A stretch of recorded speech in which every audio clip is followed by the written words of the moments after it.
Okay guys, so in today's video, as has been heavily requested, we're going to be building Roman house number 4.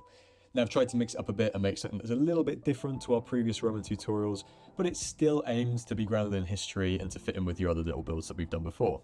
So this townhouse has a small shop workshop area on the ground floor with a small apartment upstairs. However, you could equally adapt this for survival, take out some walls and give a little bit more space.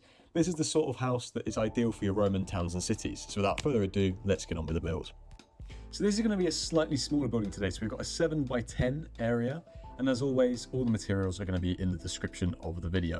So what you're going to do is you're going to try and figure out your area first of all. And we're going to start with some sandstone. So basic thing here. We're going to have to come 1 block in from the edge and we're going to take some sandstone, just normal sandstone.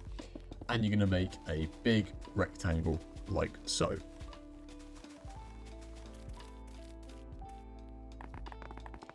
Okay, now once you've done that, you're going to come to the front. We're just going to fill in with a little bit of what we've been using on the pathway. So here I've been using a mix of stone, andesite and cobblestone.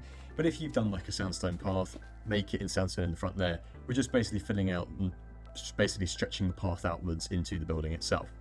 Now in terms of the base of the wall, we're going to use a mix of andesite and polished andesite. Now I'm going to do a 2 high wall around the edge and I'm kind of mixing up a bit. So what I'm saying here is I'm probably doing about 3/4 andesite and then 1/4 of polished andesite with then these pillars in the front. So these have got gaps of 2 in between them and you're going to want 2 pillars in the middle that basically fit inside the wall there. And we're going to do this all the way around the outside with then the pillars in the front, just mixing up the little different materials that we've got here.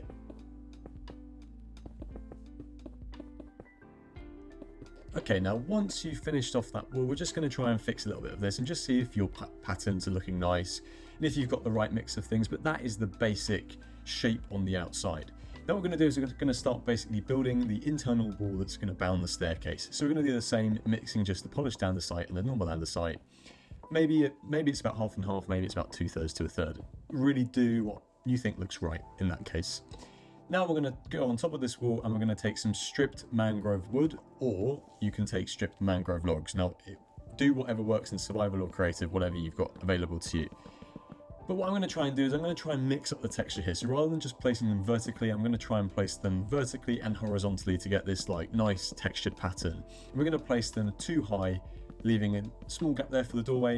And then we're going to follow this all the way around to the front of the pillars as well.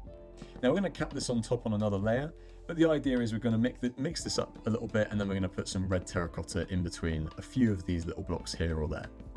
So in terms of a ratio, maybe it's about 1 in 6 blocks or maybe 1 in 8 blocks or a red terracotta block. Very, very few red terracotta blocks in this area of the wall.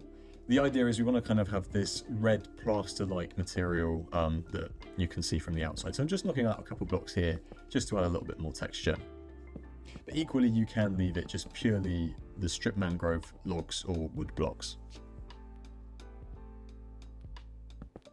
Now we're going to come 1 more block on top of this, and we're going to do basically a full layer on top, but we're going to leave that block at the top of the staircase there. We're going to replace that later on with a floor block for the upstairs, and then we're going to come all the way on top of these pillars here. We're going to just mix them up a little bit to try and make it look a little bit more textured so it's not so uniform on the top there. You kind of get the idea of what we're doing here now. And that is going to be the basic frame for our ground floor. Now what we're going to do is we're going to take some stone buttons and we're going to place some stone buttons on that lower mangrove block there. Then we're going to come on top of that and we're going to place some mangrove shelves. And then we're going to take some mangrove fence gates and we're going to place them on top of those over there. That's going to get this nice column shape in the front of your building and it just adds a little bit of texture into the front of your facade. So what you're going to want to do, you want to just double check that you've got everything that's right in this step of the build, and then we're going to be able to move on to detailing the ground floor before we do the top floor. Okay, so what we're going to do now is we're going to start detailing the ground floor, adding a couple of doors in and adding the stairs in. So we're going to add some spruce doors and some spruce trapdoors like so. That's going to basically make the entrance to the apartment section of the house. Then what we're going to do is we're going to place some stairs. We want to basically make it meet at the top there. So that's going to be wrong. We're going to place them right on the edge of the door and just place some spruce stairs upwards like so. We're going to fill in these blocks later on over here. So what we can do here is, you don't have to do this. You can make use of this space under the staircase, maybe in a storage room. But I'm just going to fill it in for now so I don't have to put any light in there and whatever. Now what I'm going to do is I'm going to take some spruce planks and I'm just going to fill in that gap there. and you can see why we've left that block clear. Now I'm just going to start adding a little bit of bits of furniture here or there. Now it's really up to you what you do in terms of detailing the downstairs. I'm doing this as like some sort of wine shop, so I'm going to add a few things like I don't know, things like some leaves, some pots, some barrels of grapes, some signs, all these sorts of things. So it's really up to you on how you do this. What I think looks quite nice is if you do a mix of these signs, the azalea leaves, some of these fence gates and these lightning rods. It looks quite nice, and it makes it look like there's things hanging from the ceiling and whatnot. Just going to add some of these red concrete powder and just put some different trapdoors around them. It looks like grapes in barrels, something like that. You can really do what you want downstairs. I mean, you can make this into like a furnace room for like smelting iron, or even a blacksmith, weapons manufacturer, or really whatever you want it to be. You can make things hang from the edge of the facade like this.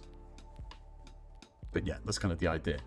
Now in terms of the ceiling, what we're going to do is we're going to place spruce stairs like so. And it's really important that you place them exactly how I'm placing them in the video, because if you don't do that, then you're going to have problems in how the upside down stairs are placed.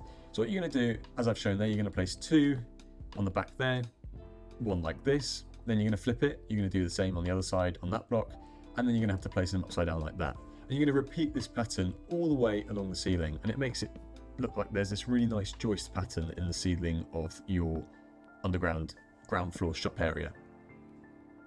But you can only achieve this by placing 2 in one line and then 1 in either corner that basically is placed on the mangrove blocks, if you kind of get what I mean. Just going to add some like hanging flower pot here, so I'm going to put a fern, a chain and a flower pot, and this looks like something that's hanging from the ceiling, like a little plant there. As you can see, that starts to look really nice. But yeah, I mean, it's really up to you on how you decorate this. Maybe you can put like a skull here if you have like a butcher's shop or whatever. I don't know. You can really be creative with how you use this space. It's quite a big space. And as you can see here now, you've got the floor for your upstairs. The last thing we're going to do is we're just going to add some mangrove buttons on the front of this facade there, and then you have it ready for the next step.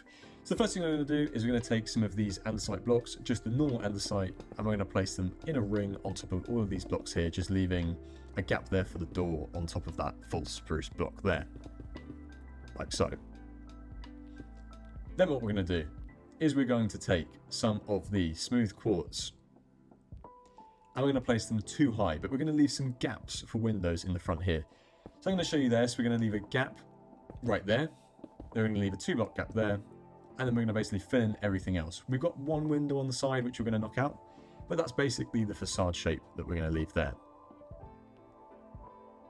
Now here what we're going to do is just going to leave 1 block gap like that, and then we're going to fill in everything else too high with these smooth quartz blocks.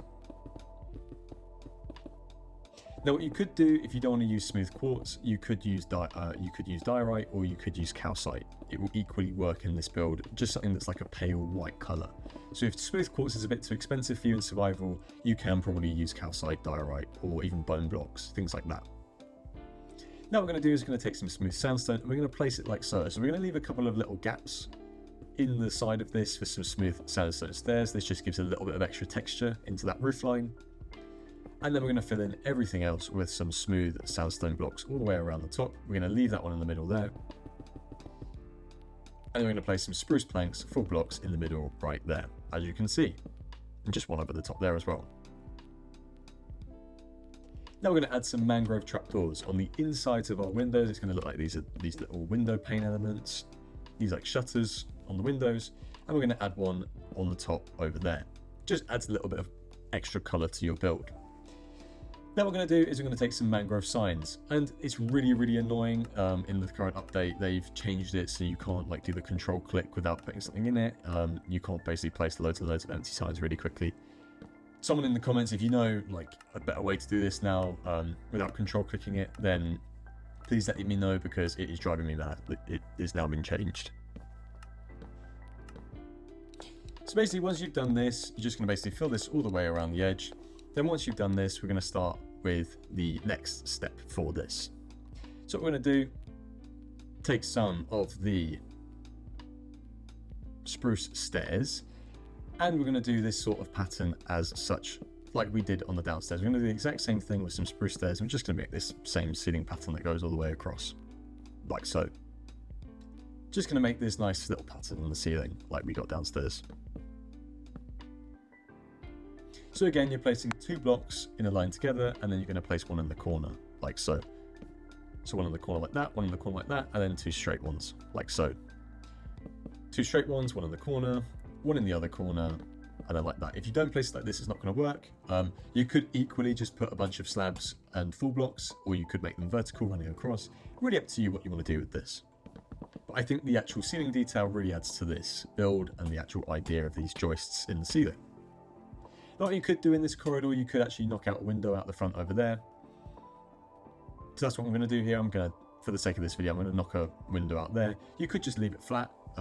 If this is a corner house, yeah, you could have the window there. If it's not a corner house and this in a row, obviously you can't have the window there. So it's really up to you and where your building is placed in your town or in your Roman city. So just double check you've got all these things right, and then we can move on to the roof element of the build. So what I'm going to do is I'm going to take some full block of bricks, and we're going to place them in a pattern as such. You're just going to basically place a big rectangle over the top here, but you're going to leave the blocks on the edges. Now we're going to follow this pattern up to the top like so, and then we're going to place some brick slabs on the outside. Now it's going to overhang one block on the front, and it's going to come on along the side of the roof line there. Now we're just going to continue this pattern up really simply to the top of the building, and it's going to end in a 2 wide sort of thing. Now we're going to have to add some lanterns or torches in here just so you don't have some bats in there. But really, really simple shape, guys. Now what you could do is you could mix this up with some diorite, some granite, some jungle planks even some mangrove planks to make it look like it's a more worn roof. You can make it a bit more undulating and so, but if you want to make it look new, make it super sharp with just some slabs going up the top, like so. And that is the main basics of this being done. You're just going to want to add some lanterns into the interior. Maybe you want to add some signs into the bottom floor as well. Maybe you've got like a chalkboard or something where things are being written on the wall. Maybe some orders for customers, things like that. Then we're going to move on to the upstairs portion of the build. So we're going to basically add a little bit of furniture up here. It's not a very big space. You could certainly knock out the wall and make it a bigger space if you wanted to, and just add some trapdoors or fence gates to make it look like a railing. But I'm going to add a bed there, some scaffolding, maybe a bamboo trapdoor to add this little screen. Maybe you can add I don't know, you can add some lanterns on top of that.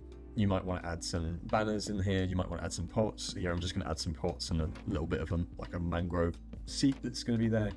But you could certainly use this as like a chest room. You could add like some bookshelves or whatever. Really up to you on how you do this. It's not a massive space. There's not much to work with. However, it is a decent enough space that you can put a decent amount of stuff in there. But you kind of get a really nice space here. What I think that looks really nice, if you have actually like a mix of different color banners on the wall, particularly these Roman builds, even if you put like a white banner as such like that, it adds this like little texture onto the wall, which makes it look quite nice. But really you can be quite creative with the space and how you use it in many ways.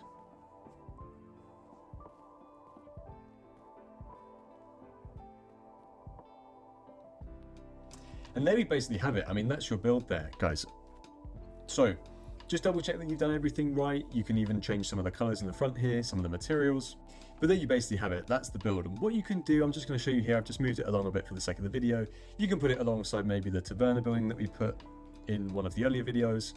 But the idea is you want this either as like a corner house or something that's like bound by alleyways either side, or is it in fact touching buildings either side in the terrace? So what you could do is you could have it in a corner like such of a block there, next to maybe another color house. So I think like something that's like a yellow and white house contrasts quite nicely to this.